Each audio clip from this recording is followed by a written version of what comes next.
Hey guys, what's up? It's Mr. Kungas here, and let me just turn on the timer. So yeah, this is a new um, series. I'm gonna put a link down below to um, the actual video base explaining why. So if you want that video, go ahead and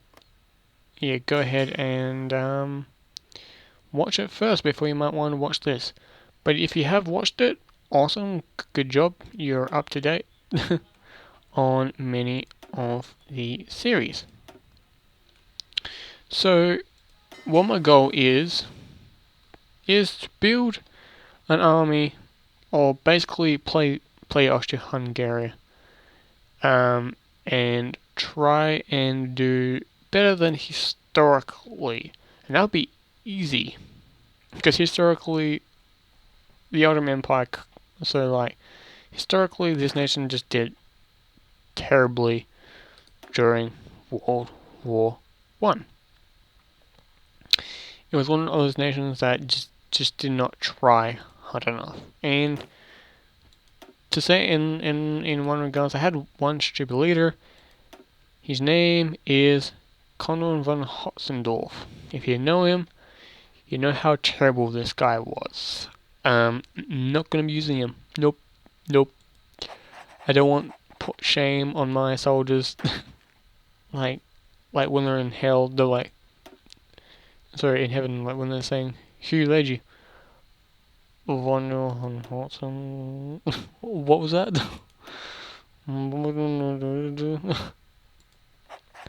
So, yeah.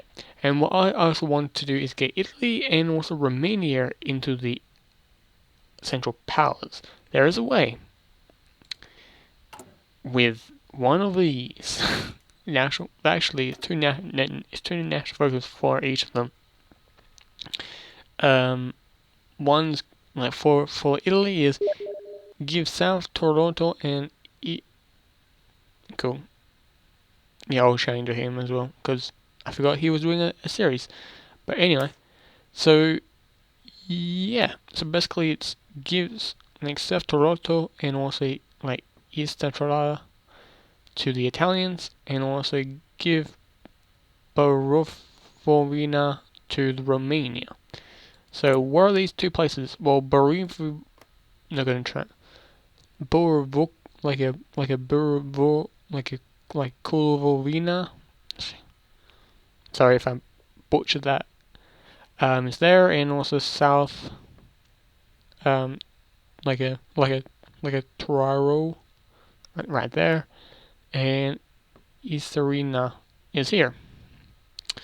Now this place isn't very tactically. Well, we do lose some aluminium, but whatever. It's not that bad. We got tons of it. Do we? We got tons of it. And really, we're not going to be producing that many fighters in the first place. Well, we're going to be building fighters, but we're not going to build as many as what the Allies will be doing later on. But my goal is to fight the Russians first, and also the Serbians as fast as I can, and try and help out the Germans up here and fight these guys. They fight Belgium. It depends on if Germany goes to war early, because they can. With situation down here, I think it's because of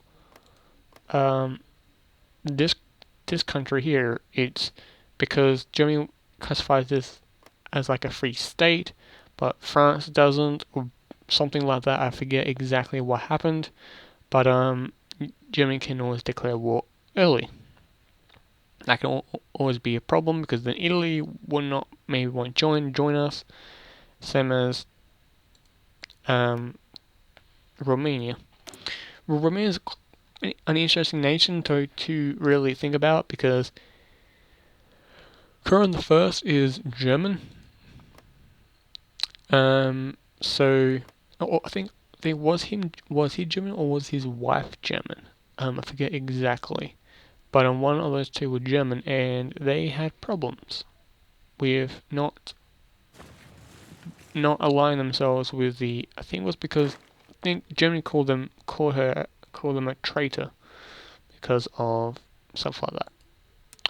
I do get where they're coming from with like the Germans coming from because like um the wife is German and they should technically be joining them, but I do see the other way point of view is like saying no, um is our choice. We can do a deal whatever we want, and kind of Romania kind of collapsed twice.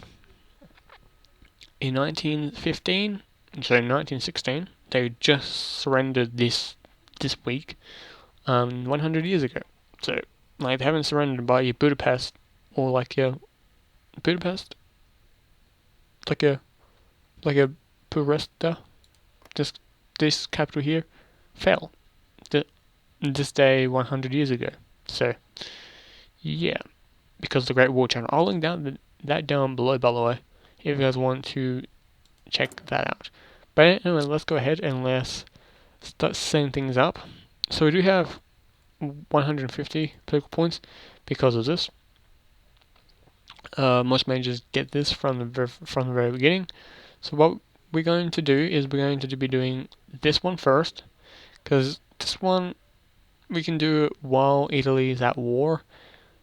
This one, Italy has to win the Italian-Turkish War. If you have no idea what that is, pretty much Italy wanted all this territory up in Libya. And Italy wanted Libya, and well, they got their wish. But it can always be a failure if they don't take Tobruk. If you lose Tobruk, the Italians immediately lose. Also, the land troops right there, so as well. But yeah, that's a problem. And also, the Bulgarian War is also a problem. If Italy also land troops here and breaks the Turkish armies, it also will be a good thing as well. But anyway, let's go straight ahead. I can't do any of this. We're gonna be producing tons and tons of Mountaineer units, especially for Serbia and for Montenegro as well. But let's go straight ahead and let's grab all of these, because that's what we do need to do from the very start. You want to do is do these ones first, then go straight into this. But saying it, you can do because some of these goes to 1916. You can take your time with doing this, but don't take it too much because you have to work on the doctrines.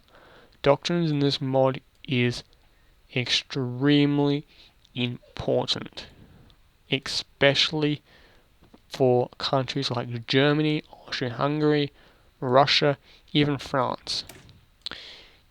You cannot do these if you're wondering why not clicking these ones, because you can't. You have to do this doctrine to proceed on to the other doctrines. That goes with naval, air as well. Also, artillery is also pretty important in this mod. We're going to be building siege artillery to bust down heavy defenses. They actually, surprisingly, cost more, but they're more important. They're good for defense, and they're good for breakthrough. Speed, not so much, but that's speed. They're pretty decent for what they are. They're high caliber howitzer cannons. They're going to be quite useful for knocking out cities like, I don't know, the Serbian capital. So also we're going to be making sure that we're going to have dedicated units called Stormtruppen. Storm troops. Or if you guys don't know your German, Stormtrooper means storm troop. Assault troops. And we also do need this one. We can build defenses, and that's what I'm going to do, is build a trench line position along here, defending all of this. So we're going to do that right now. We can only build level 1s from the very beginning. Let's go ahead and do that now.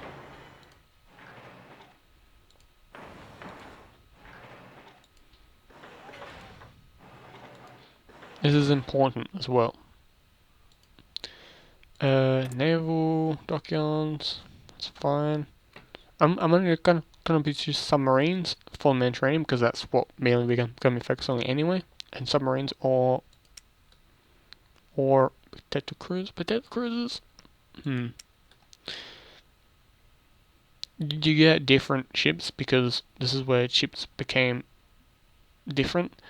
You got your destroyers normal. Potato cruisers, they're, let me bring up let me go ahead and bring up bring up the naval. Okay, so got your potatoes, your basically your little boats, your ships. Then got your destroyers. This is what we're mostly going to be producing for quite a while. Now, all countries do start off with this. These are some off with first. And you also can get submarines and coastal submarines. Coastal submarines are extremely useful if you're a smaller nation and you don't want to produce higher class subs. I recommend to build low quality submarines if you're not a very big country. Let me explain why. You got less manpower to deal with. Everything else is better and weaker in some regard. Remember, like, if you want to just deal with this, with anti-air, don't really pay attention to it really, because most things in this early stage cannot even fly and attack a ship or a particular object into the ocean. It's pretty much too early. Planes can still do it, but they'll be shot down immediately. You'll pretty much got safe haven from that. Potato cruisers, they were your early light cruisers. They were protective. They were lightly armored, with gun-wise. They were stuff similar. They were like ships like the very early Japanese ships, like in what warships, the Tier 2 Shinima, I think that's how you call it. That's a protective cruiser. Very lightly armored, very weak, stuff like that. You got armored cruisers. These were pre-battle cruisers. Now you got battle cruisers. Now you got armored cruisers and large armored cruisers. Large armored cruisers were similar to a battle cruiser in some regards. Armored cruisers were like, say, like the St. Louis. Heavily armored, a lot of guns, pretty much like that. They are pretty much identical to each other, except for HP, max range, anti-air exact same, firepower slightly less, but that's pretty much it. Speed slightly faster on this one. Penetration is slightly better on this one. Production cost is higher. If you want a bigger ship, do more damage, they are the exact same cost with everything, but production cost is slightly higher with only 200 production, like your PC. So be careful about that. Your pre-dreadnoughts and also you got your dreadnoughts. These were pretty much before battleships even were a thing. So pay attention to that. I'm just checking the other stuff. So yeah, so you got your pre-dreadnoughts and you got dreadnoughts. Pre-dreadnoughts, before the HMS dreadnought was a thing, most countries adopted the dreadnought type of ship. I think all countries did, because it was heavily armored, big guns, stuff like that, like guns like 10 inches, 11 inches. even 12 to even 15 until 1920, stuff like that, when like the Treaty of London happened, and all ships have to have a certain weight reduction. Thing was like 50 tons, and the highest caliber gun was 11 inch, or was it 12 inches? I forget. But anyway, we're only going to be producing armor cruisers to protecting our coastline, because we have a small coast. We don't need bigger ships. We need lightly armored ships also to provide some support against convoys getting into the country. So we're going to put that on unlimited, and I'm going to stop production of that in 1913, around there. Let's go straight into now into this. We got our rifles, support equipment, field artillery. So we got 80mm field cannons, model 1899s, and horse-drawn carts. We also want that, armored cars, airplanes. I'm going to build airplanes, like support airplanes at the very beginning. Can we do air? No, that's Navy. No, we can't. Airships is extremely useful. I recommend to people to actually spend time developing your ones, because they're extremely useful. Sit here and really sit down and really think about what you want to do. Make strong, decent range with decent bomb load, stuff like that. And also the doctrines will affect that as well. Pay attention to that as well. This is more like my introduction on what I'm going to be doing. So yeah, Montenegro is going to be a pain, because we also will be needing Marines. Marines will be extremely useful. Or if Turkey does knock out this country really early on, that will be a bonus in some regards. That means we can march straight into Montenegro, and we don't have to worry about that. But if they do not, that's a shame. That means we have to fight the enemy, fight Montenegro at their front door, allowing the British forces to arrive, also French forces to arrive in Montenegro, causing a bit of a pain in Serbia. Greece will be a different story as well. I'm going to be invading Greece, because Greece will grab this territory around here really late inside the game. So I'm going to have to deal with that as well. Actually no, they grab this as well. They grab all of this territory inside the states, both inside the First and Second Baltic War. Also, we do have to remember that Germany does have territory around here. We do have to send forces down here as well, same as over in around here as well. What I'm going to do is I'm also going to send an experimenting force dedicated to help the civil wars that are going to happen, and also occur also in the Baltic Wars as well.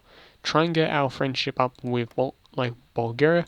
There is also a thing allowing us to send send troops to the Second Baltic War.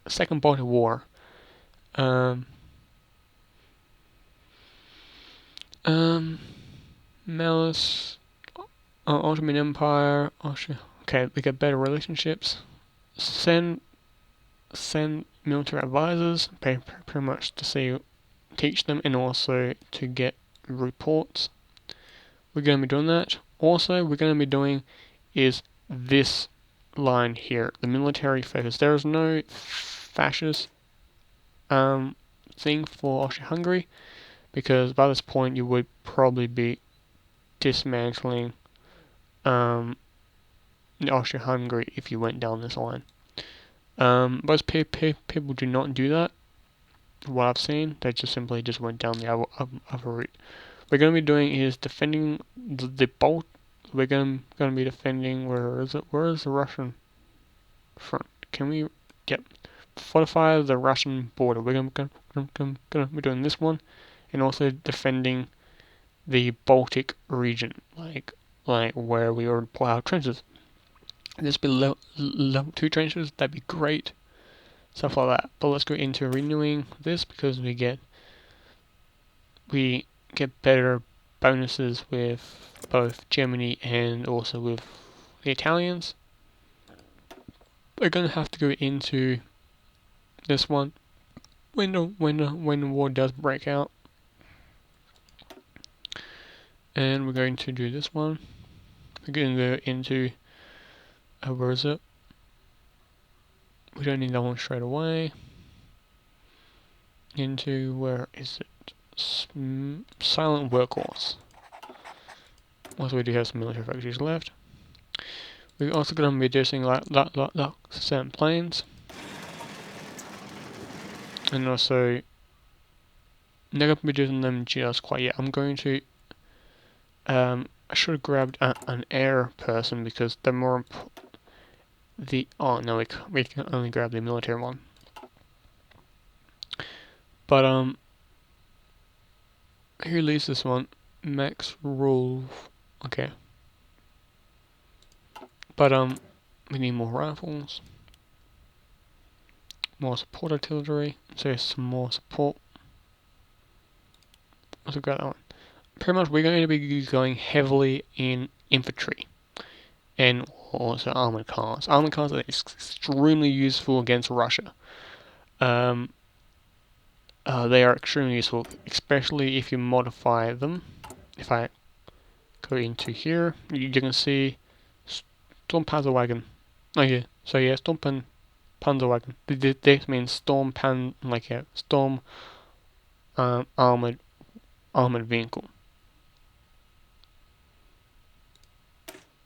So no, assault armored vehicle. Yeah. Yeah, you get because diff countries have got different units up to this, but what we want is make this a fully dedicated armored car unit. Now, because if we go into here called edit, we don't actually have them, but they're good for moving across fields and stuff. But we want to make them better. We're gonna add support artillery. If we do that, are they decent in any other way?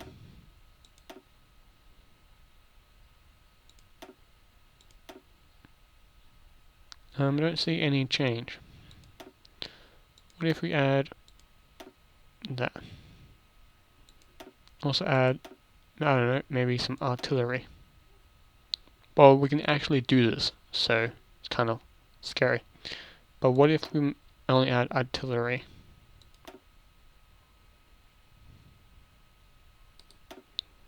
So what if we removed the infantry units?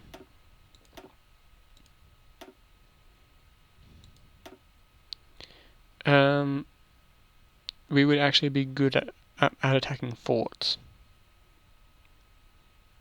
That's quite depressing. What if we remove that?